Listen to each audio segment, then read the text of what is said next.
മടക്കമെന്നാകുമെന്ന് തീർച്ചയില്ല. എങ്ങും സ്ഥിരമായി നിൽക്കാറുമില്ല. ഈ ഭൂമിയിൽ എല്ലാ സ്ഥലവും എനിക്ക് ഒരുപോലെയാണ്. ഈശ്വരൻ നമ്മെ എവിടെ എത്തിക്കുന്നോ അവിടമാണ് നമ്മുടെ താവളം. അങ്ങയെ കാണാൻ സാധിച്ചത് ഭാഗ്യമായി കരുതുന്നു.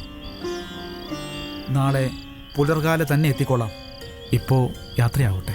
ശരി, എല്ലാം ശുഭമാകും. സന്തോഷമായി പോയി വരും.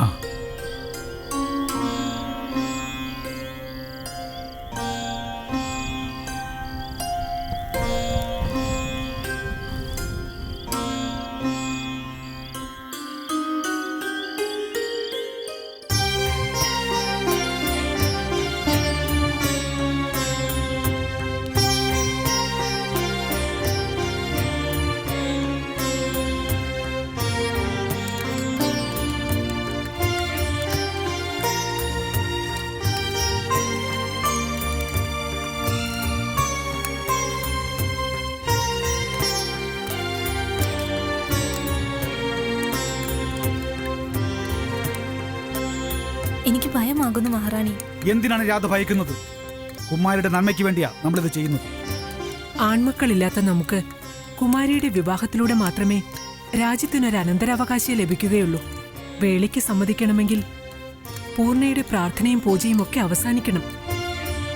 മഹാരാജാവ് തിരുമനസിന്റെയും റാണിയുടെയും നിർബന്ധം കൊണ്ട് മാത്രമാണ് കുമാരി രാജകുമാരിയുടെ വേഷമെങ്കിലും അണിയുന്നത്. അത് നിനക്കും അറിവുള്ളതല്ലേ? ഇനിയെങ്കിലും ഇതിനൊരു അവസാനം ഉണ്ടാക്കിയേ മതിയാവും. ഇപ്പോ ഇതല്ലാതെ മറ്റു വഴികളൊന്നും കാണുന്നില്ല. നീ കുമാരിയുടെ വിശ്വസ്തയ തോഴിയായതുകൊണ്ട് ഒരിക്കലും നിന്റെ മേൽ സംശയം ഉണ്ടാകില്ല. നീ കൊടുക്കുന്നതെന്തും വിശ്വസ്തയോടെ ഭക്ഷിക്കുകയും ചെയ്യും. മരുന്നുകൊണ്ടൊക്കെ മനസ്സ് മാറ്റാൻ കഴിയുമോ അങ്ങുന്നേ? സിദ്ധന്മാരെ കുറിച്ച് നിനക്ക് എന്താ അറിയാൻ രാധ? അവർ ജപിച്ചെടുത്ത ഒരു തുള്ളി ജലത്തിന് പോലും രോഗങ്ങൾ മാറ്റാനും ചിന്തകളെ നിയന്ത്രിക്കാനും മറവി വരുത്താനുമൊക്കെ സാധിക്കും. അങ്ങനെയുള്ളപ്പോൾ ഈ ചൂർണത്തിന്റെ ശക്തിയെപ്പറ്റി നാം പറയേണ്ടതുണ്ടോ? ഇത് ഒരു നേരം സേവിച്ചാൽ മതി, എല്ലാം ശരിയാകുമെന്നാ സിദ്ധം പറഞ്ഞിരിക്കുന്നത്. അതുകൊണ്ട് ഒരു ശങ്കയും കൂടാതെ രാധ ചെയ്യുന്നത് സത്കർമ്മമാണെന്ന് മനസ്സിൽ ഉറപ്പിക്കുക. ഒട്ടും ഭയം വേണ്ട. മഹാരാജാവ് തിരുമനസിന്റെ അറിവോടും സമ്മതത്തോടും കൂടിയാ നമ്മളിത് ചെയ്യുന്നത്. അതെ, സിദ്ധൻ ഉൾപ്പെടെ നമ്മൾ 5 പേർക്ക് മാത്രമേ ഇതറിയൂ, അല്ലേ മന്ത്രി? അതേ മഹാറാണി, മറ്റാരും അറിയാതിരിക്കാൻ വേണ്ടിയാ ഞാൻ തന്നെ നേരിട്ട് സിദ്ധനെ കാണാൻ പോയത്. ഇനി അമാന്തം വേണ്ട. രാധകുമാരിയുടെ അന്തപുരത്തിലേക്ക് പൊയ്ക്കോളൂ. പിന്നെ ഒരു കാര്യം, കുമാരി പാല് മുഴുവൻ കുടിച്ചതിന് ശേഷം മാത്രമേ രാധ തിരികെ വരാവൂ. ശരി അങ്ങുന്നേ. ധൈര്യമായി പോയി വരൂ.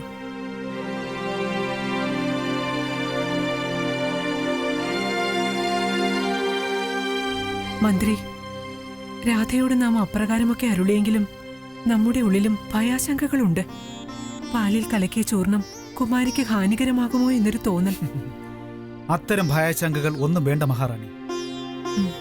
ഞാൻ കണ്ട സിദ്ധൻ സാത്വികനായ ഒരു മനുഷ്യനാണ്. ശരീരത്തിനോ മനസ്സിനോ ഹാനികരമാകുന്ന ഒന്നും അദ്ദേഹം തരില്ല. സമാധാനമായിരിക്കും.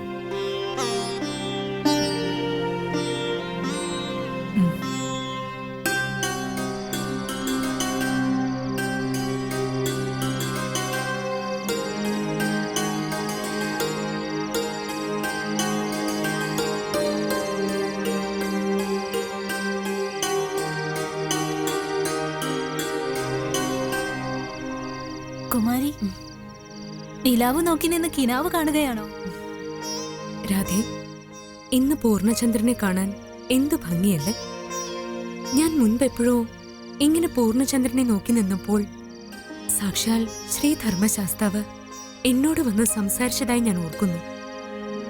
പക്ഷെ അന്ന് എന്റെ കൂടെ ആരോ ഉണ്ടായിരുന്നു. അതാരാണ് കുമാരി? അറിയില്ല. കുമാരി സ്വപ്നം കണ്ടതാവും.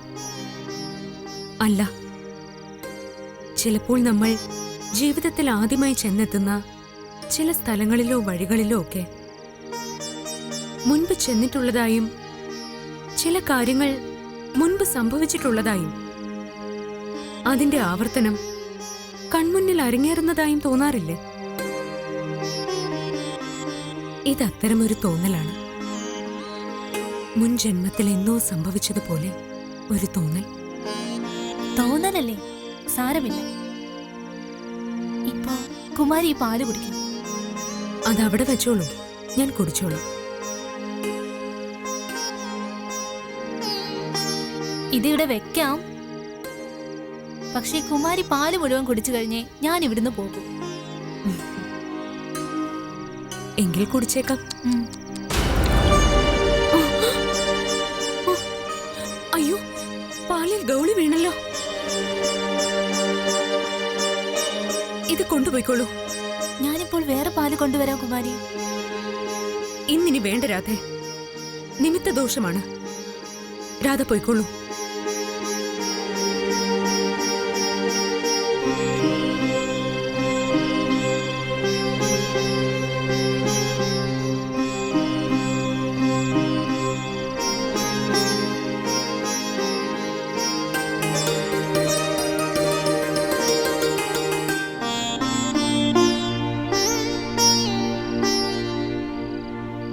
മന്ത്രി, രാധ എന്താണ് ഇനിയും വൈകുന്നത്? കുമാരി പാൽ കുടിച്ചതിന് ശേഷം മാത്രം വന്നാൽ മതിയെന്ന് രാധയോട് നിർദ്ദേശിച്ചിരിക്കുകയില്ല. റാണി വിഷമിക്കണ്ട. ഏൽപ്പിച്ച ഉത്തരവാദിത്വം ഭംഗിയായി നിർവഹിച്ച് രാധ മടങ്ങിയെത്തും.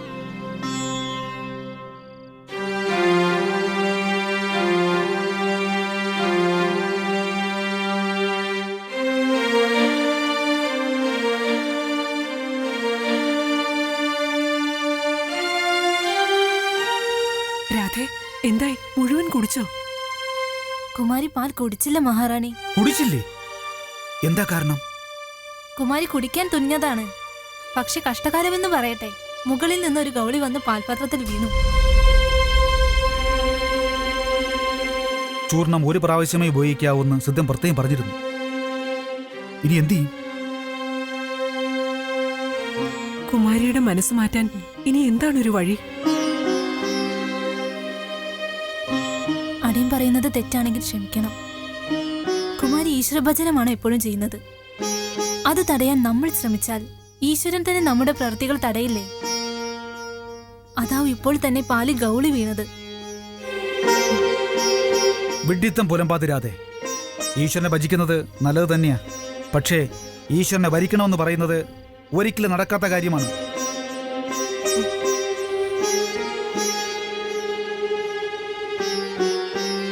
ഇത്തരം ചിന്തകളിൽ നിന്ന് കുമാരിയെ പിന്തിരിപ്പിക്കാനാണ് നമ്മൾ ശ്രമിക്കുന്നത്.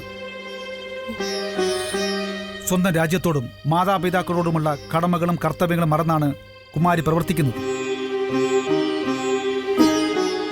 അത് തടയുന്നതിൽ ഒരു തെറ്റുമില്ല. മനസ്സില്ലാ മനസ്സോടെ രാധ പോയിട്ടാവും ഇങ്ങനെ സംഭവിച്ചത്. മാപ്പാക്കണം മഹാറാണി. അടിയന്റെ ഭയം കൊണ്ട് പറഞ്ഞു പോയതാണല്ല. പക്ഷെ ഗൗളി വീണതിലും കുമാരി പാല് കുടിക്കാതിരുന്നതിലും അടിയൻ തെറ്റുകാരിയല്ല. പാൽ കുടിച്ചാൽ എല്ലാം ശരിയാകുമെന്ന് സിദ്ധം ഉറപ്പ് തന്നിരുന്നതാണ്. തിരുമനസ്സിതറിയുമ്പോൾ ഇനി എന്തു ചെയ്യും മന്ത്രി? തമ്പുരാട്ടി വിഷമിക്കണ്ട. നമുക്ക് പോംവഴി ഉണ്ടാക്കാം.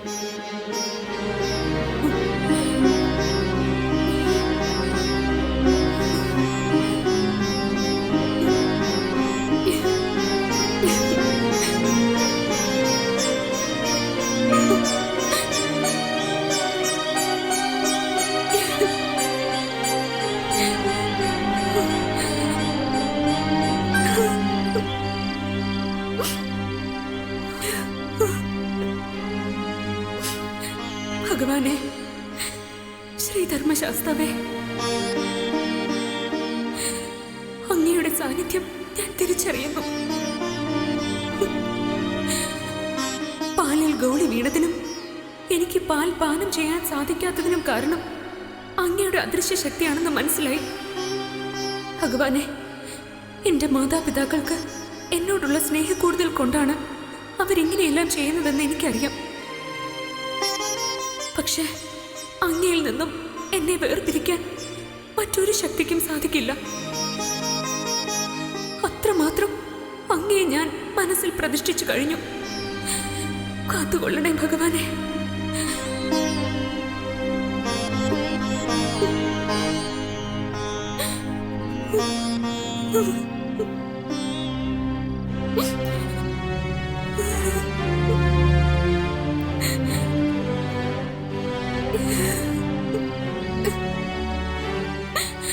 എന്തിനാണ് കരയുന്നത്? അമ്മയും മഹാമന്ത്രിയും ചെയ്തത് അങ്ങ് കണ്ടതല്ലേ? പാലിൽ ഗൗളി വീണ് രക്ഷിച്ചില്ലായിരുന്നുവെങ്കിൽ എന്താകുമായിരുന്നു സ്ഥിതി? നല്ലത് മാത്രം സംഭവിച്ചില്ലേ? ഇനിയും ദുഃഖമെന്തിന്? എന്നെ മനസ്സിലാക്കാൻ അമ്മ മഹാറാണിക്ക് പോലും സാധിക്കുന്നില്ലല്ലോ. എന്റെ ദുഃഖങ്ങളും സന്തോഷങ്ങളും എല്ലാം പറയാൻ എനിക്ക് അങ്ങ് മാത്രമേ ഉള്ളൂ. അങ്ങയുടെ ലീലയാണ് ഗൗളിയായി വന്ന് എന്നെ രക്ഷിച്ചതെന്ന് എനിക്കറിയാം. എങ്കിലും അങ്ങ് നേരിട്ട് വന്നിരുന്നുവെങ്കിൽ ഞാൻ കൂടുതൽ സന്തോഷിച്ചേനെ. സമയമാകുമ്പോൾ നാം സ്വയം നിന്റെ മുന്നിൽ പ്രത്യക്ഷനാവുന്നതാണ്. സത്യം. സത്യം.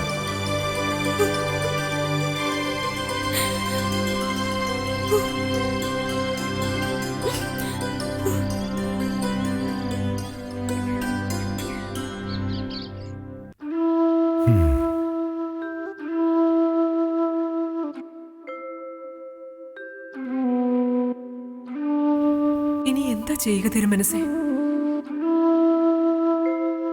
ആ സിദ്ധൻ തീർത്ഥയാത്രയ്ക്ക് പോയി എന്നാണ് മന്ത്രി പറഞ്ഞത്. ഇനി എന്നാണ് മടങ്ങി വരികയെന്ന് അറിയുകയുമില്ല. നമ്മൾ പലതും ആഗ്രഹിക്കുന്നു, അതിനായിട്ട് പലതും ചെയ്യുന്നു. പക്ഷേ ഈശ്വരേച്ഛ എന്താണോ അത് മാത്രമേ സംഭവിക്കൂ. പരമാർത്ഥമാണ് തിരുമനസ് അരുളിയത്. പക്ഷേ എല്ലാം ഈശ്വരേച്ഛ പോലെ സംഭവിക്കൂ എന്ന് കരുതി കർമ്മങ്ങൾ ചെയ്യാതിരിക്കാനാവില്ലല്ലോ. ഇല്ല, പക്ഷേ കുമാരിയുടെ കാര്യത്തിൽ നമുക്കൊരു തീരുമാനത്തിലെത്താൻ സാധിക്കുന്നില്ല. ശരിയേത് തെറ്റേതെന്ന് തിരിച്ചറിയാൻ പറ്റാത്ത അവസ്ഥ. ഇതും ഈശ്വരന്റെ പരീക്ഷണമാവും.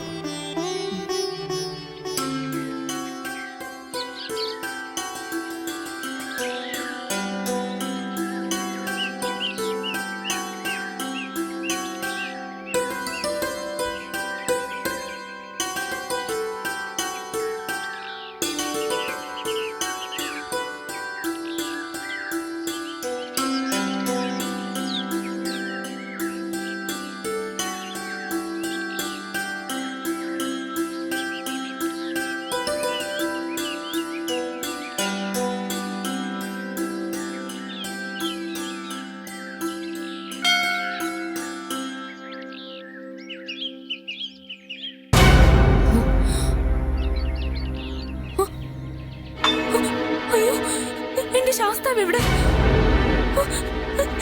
ഭഗവാനെ, ധർമ്മശാസ്താവേ.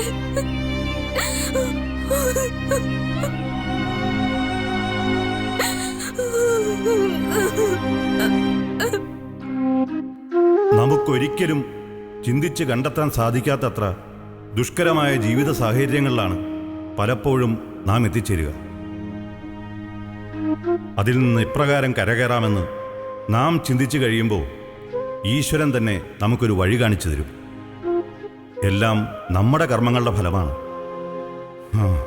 ആഗമസഞ്ചിത പ്രാരബ്ധ കർമ്മങ്ങളുടെ ഫലം അനുഭവിക്കാതെ ഒരു ജീവനും ഈ ഭൂമി വിട്ടു പോകാനാവില്ല. ജന്മങ്ങളുടെ ചക്രവ്യൂഹത്തിൽ കിടന്ന് കറങ്ങിയേ നിവൃത്തിയുള്ളൂ. അങ്ങയുടെ മനസ്സിലെ ദുഃഖഭാരമാണ് ഇത്തരം വാക്കുകളായി വരുന്നത്. പ്രതികൂല സാഹചര്യങ്ങളിൽ തളരാതെ എങ്ങനെ മുന്നേറണമെന്ന് എല്ലാവർക്കും ഉപദേശം നൽകുന്ന അങ്ങേക്ക് ഈയുള്ളവൾ എന്താണ് പറഞ്ഞു തരിക? നമുക്ക് നിയന്ത്രിക്കാൻ പറ്റാത്ത കാര്യങ്ങൾ ജീവിതത്തിൽ സംഭവിക്കുമ്പോൾ അത് ഈശ്വരന് വിട്ടുകൊടുക്കുക. ഒരു സാക്ഷിയായി നിലകൊള്ളുക. അത്രമാത്രമേ നമുക്ക് ചെയ്യാനാവൂ. പിന്നെയെല്ലാം ശ്രമങ്ങൾ മാത്രമാണ്. അതെപ്പോഴും തുടർന്നുകൊണ്ടേയിരിക്കും. എവിടെ എന്റെ ശാസ്താവ്? ആരാതെ എടുത്ത് മാറ്റിയത്? എന്റെ ശാസ്താവ് എവിടെ? കുമാരിയല്ലേ അത്? എന്റെ ശാസ്താവ് എവിടെ? ആരാ ശാസ്താവിനെ അവിടെ നിന്ന് എടുത്തു മാറ്റിയത്? എനിക്കിപ്പോൾ അറിയണം. എന്താ റാണി ഇത്? മകള് പറയുന്നത് നമുക്ക് മനസ്സിലാവുന്നില്ല. നമുക്കൊന്നും മനസ്സിലാകുന്നില്ല. എന്താ മോളെ, എന്താ പറ്റിയത്? പൂജാ സ്ഥലത്ത് ഞാൻ പൂജിക്കുന്ന എന്റെ ശാസ്താവിനെ അവിടെ ഇപ്പോൾ കാണാനില്ല. അതാരാണ് അവിടെ നിന്ന് എടുത്തു മാറ്റിയതെന്ന് എനിക്കിപ്പോൾ അറിയണം. അതിപ്പോ ആരെടുക്കാൻ? മകൾക്ക് തോന്നിയതാവും. അല്ല, സത്യമാണ്. എന്റെ ശാസ്ത വിഗ്രഹം അവിടെ കാണാനില്ല. കരയാതിരിക്കൂ കുമാരി, നമുക്ക് എല്ലായിടത്തും അന്വേഷിക്കാം. സമാധാനായിട്ടിരിക്കൂ. ആരൊക്കെ അന്വേഷിച്ചാലും ഇന്ന് സന്ധ്യ പൂജയ്ക്ക് മുൻപ് എനിക്ക് എന്റെ ശാസ്താവിനെ കിട്ടണം. എനിക്ക് എന്റെ ശാസ്താവിനെ വേണം. എനിക്ക് അയ്യോ, മോളെ, മകളെ, കുമാരി, മോൾക്ക് എന്ത് പറ്റി? കുമാരി, ഭഗവാനെ, പൂർണ്ണേ, ആരെവിടെ? കൊട്ടാരം വൈദ്യനെ വേഗം വിളിക്കാൻ പറയൂ.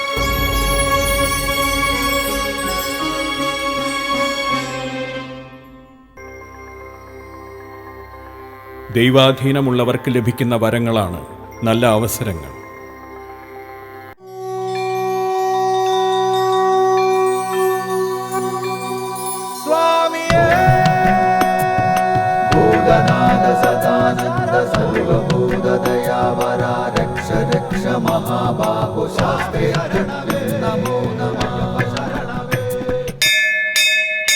ലോകവീരം മഹാപൂജ്യം സർവരക്ഷാകരം വിഭും പാർവതീ ഹൃദയാനന്ദോ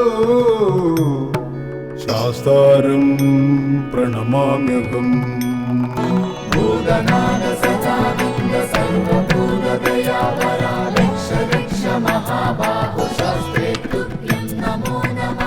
വിപ്രപൂജ്യം വിശ്വവന്ദ്യം വിഷ്ണു ശംഭോ പ്രിയം സുതം ക്ഷിപ്രപ്രസാദ നിരതം ശാസ്താരം പ്രണമാമ്യഹം. മത്തമാതംഗഗമനം കാരുണ്യാമൃതപൂരിതം മത്തമാതംഗഗമനം കാരുണ്യാമൃതപൂരിതം സർവവിഗ്രഹരം ദേവം ശാസ്താരം പ്രണമാമ്യഹം. ഭൂതനാഥ സദാനന്ദ സർവഭൂതദയാവര രക്ഷ രക്ഷ മഹാബാഹു ശാസ്ത്രേ തുഭ്യം നമോ നമഃ. അസ്മത്കുലേശ്വരം ദേവം അസ്മത് ശത്രു വിനാശനം അസ്മദിഷ്ട പദാതാരോ ശാസ്താരം പ്രണമാമ്യഹം. പാണ്ഡേശവം ശതിലകം കേരളേ കേളി വിഗ്രഹം ആർത്തത്രാണവരം ദേവം ശാസ്താരം പ്രണമാമ്യഹം. ഹരിവരാസനം സ്വാമി വിശ്വമോഹനം ഹരിതീശ്വരം സ്വാമി ആരാധ്യ പാദുകം ഹരിവിമർദ്ദനം സ്വാമി നിത്യനർത്തനം ഹരിഹരാത്മജം സ്വാമി ദേവമാശ്രയേ. പഞ്ചാത്രീശ്വരമംഗളം ഹരിഹര പ്രേമകൃതി മംഗളം പിഞ്ചാലങ്കൃതമംഗളം പ്രണമതാം ചിന്താമണൈ മംഗളം പഞ്ചസധ്വജമംഗളം ത്രിജഗദാമാധ്യപ്രഭോ മംഗളം പഞ്ചസ്തോപമംഗളം ശ്രുതിശിരോലങ്കാരസൻ